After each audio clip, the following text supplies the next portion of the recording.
नमस्कार दोस्तों। भारत देश के प्रधानमंत्रियों के इतिहास में किसी प्रधानमंत्री ने संसद के भीतर खड़े होकर अदालतों पर कभी सवाल नहीं उठाए, लेकिन नरेंद्र मोदी जी की सरकार की नाक में नकेल डालने वाली अदालतों पर नरेंद्र मोदी जी ने संसद में ये कह दिया कि अदालतों में क्या हो रहा है हम जानते हैं। भरी संसद में आज नरेंद्र मोदी जी के मुंह से वो बात निकल गई जिसकी पीड़ा उनको भीतर ही भीतर खाए जा रही थी। संसद में नरेंद्र मोदी का दुख आज पूरी दुनिया ने देख लिया। पूरा देश ये जान गया कि नरेंद्र मोदी को सबसे ज्यादा बेचैनी, सबसे ज्यादा पीड़ा अदालतों से ही होती है। नरेंद्र मोदी सरकार की मनमानी पर चाबुक चलाने वाली अदालतों के लिए आज नरेंद्र मोदी जी का अथाह दर्द बाहर आ गया और संसद में खड़े होकर कोर्ट पर सवाल उठा दिए। मणिपुर में अदालत का एक फैसला आया। अब अदालतों में क्या हो रहा है हम जानते हैं। ऐसा क्या हो रहा है अदालतों में जिसकी तरफ नरेंद्र मोदी जी ने इशारा किया। मोदी की आदत है कि वो अपनी सरकार को छोड़कर सबको बेईमान बताते हैं। तो क्या मोदी जी चंद्रचूड़ की अदालतों को बेईमान बताने की कोशिश कर रहे हैं? क्या मोदी जी अपने आगे सबको नाकारा बताना चाहते हैं? मोदी जी क्या हो रहा है अदालतों में और क्या आप जानते हैं? क्या कहने का मतलब क्या है आपका?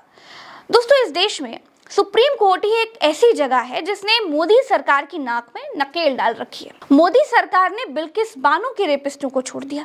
अदालत ने उंगली उठाई। मोदी जी मणिपुर पर धृष्ट राष्ट्र बने हुए घूम रहे थे। सुप्रीम कोर्ट ने उंगली उठाई। मोदी जी को ईडी का दूसरा मुखिया भारत में कहीं दिखाई नहीं दे रहा था। सुप्रीम कोर्ट ने उंगली उठाई। मोदी जी ने धारा 370 हटाई। उस पर सुनवाई सुप्रीम कोर्ट कर रहा है।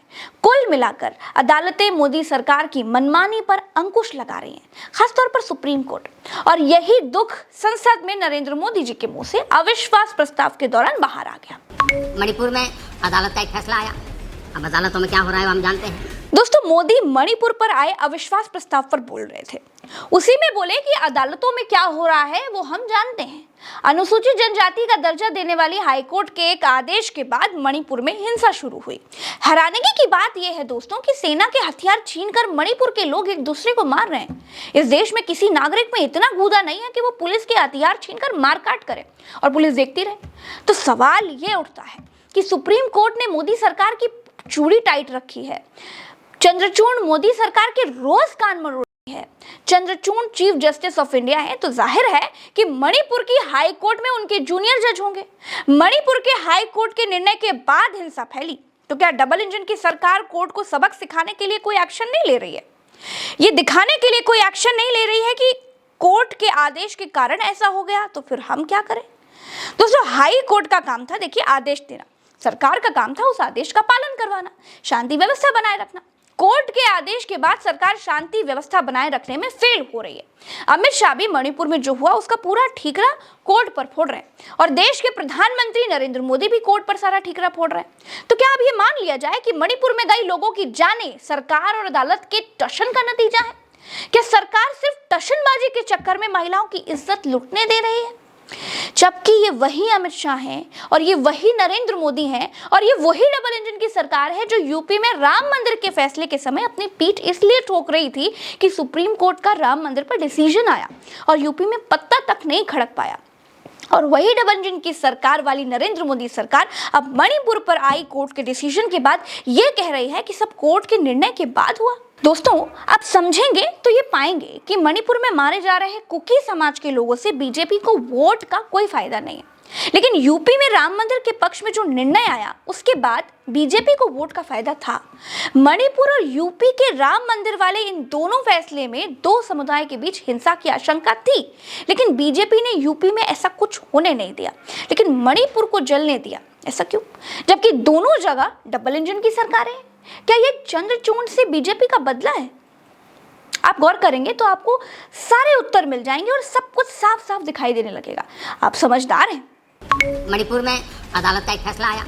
अब अदालतों में क्या हो रहा है हम जानते हैं। दोस्तों, नरेंद्र मोदी संसद में भाषण दे गए। मीडिया उनके भाषण पर तारीफों के पुल बांध रहा है। नरेंद्र मोदी जी ने इतिहास, भूगोल, हर बात की चर्चा कर डाली। अपनी नाकामियां छिपाने के लिए पिछली सरकारों में क्या क्या होता था सब कुछ बताया। मोदी जी ने संसद और रैली के बीच का फर्क ही छोड़ दिया। कोई यकीन ही नहीं कर पा रहा था कि मोदी जी रैली में बोल रहे हैं कि संसद में बोल रहे हैं। लेकिन नरेंद्र मोदी जी मणिपुर की उन नग्न महिलाओं पर कुछ भी नहीं बोल पाए। नरेंद्र मोदी की डबल इंजन की सरकार में ऐसा क्यों हुआ बेटी बचाओ की बात करने वाले मोदी संसद में 2 घंटे बोले थे, लेकिन बेटी बचाओ पर एक शब्द नहीं बोले। बेटी नाम का शब्द उन्होंने 2 घंटे के भाषण से गायब ही रख दिया। नरेंद्र मोदी को मालूम था कि बेटी नाम लेते ही मणिपुर के पाप पर भी बोलना पड़ जाएगा। नरेंद्र मोदी संसद में इस बात की सफाई नहीं दे पाए कि मणिपुर में वो फेल क्यों हो गए। सारा किया धरा कोर्ट के मत्थे मढ़ दिया गया। पूरे समय वो अपने बारे में घोषणा करते रहे कि 2024 में वो लौट रहे हैं, पूर्ण बहुमत से लौट रहे हैं। उन्होंने बताया कि विपक्ष का सबसे प्रिय नारा है कि मोदी तेरी कब्र खुदेगी। ये बेमतलब की बात कहकर वो अपने लिए झूठी सिंपैथी इकट्ठा करने की कोशिश करते रहे। कुल मिलाकर के संसद के मंच का इस्तेमाल उन्होंने अपनी पीआर करने में किया। अपने अमृतकाल को ऐसे कालखंड बताने की कोशिश की जिसे 1000 साल तक याद रखा जाएगा। ये बताया कि विपक्ष को सीक्रेट वरदान है कि ये लोग जिसका बुरा चाहते हैं उसका भला हो जाता है। मोदी ने कहा कि विपक्ष ने मेरा बुरा चाहा, लेकिन मेरा सबसे ज्यादा भला हुआ। अब मोदी जी का भला हुआ, ये बात नरेंद्र मोदी जी ने हजारों अधकचरे झूठ में एकमात्र पूर्ण सच कह दिया था। बाकी पूरा भाषण इंडिया गठबंधन को कोसने और कांग्रेस की पुरानी सरकारों की गलतियां गिनाने में ही गुजार दिया। उसमें बताने जैसा कुछ भी नहीं है। एक जवाबदेह सरकार के तौर पर मोदी का ये भाषण टोटल फेल है, रद्दी है। लेकिन अपने विरोधियों पर हमला बोलने के मामले में मोदी का ये भाषण ठीक हो सकता है। दोस्तों, आज के लिए इस वीडियो में इतना ही। चलते हैं, चैनल को सब्सक्राइब जरूर कीजिएगा। आप पर पूरे हक और अधिकार से कहती हूँ कि चैनल को सब्सक्राइब करना आपकी जिम्मेदारी है। चाहे आप पहली बार ही मेरा वीडियो क्यों ना देख रहा हो, चाहे आप किसी भी खेमे के हो, आप मेरा वीडियो देख रहे हैं और अगर आपको सही लग रहा हो तो सब्सक्राइब जरूर कीजिएगा और पेज के साथ जुड़िएगा। साथ जुड़ेंगे तो मेरा वीडियो आपको खोजना नहीं पड़ेगा, कहीं ना कहीं स्क्रॉल करते हुए मिल ही जाएगा। राम राम, दुआ सलाम, जय हिंद।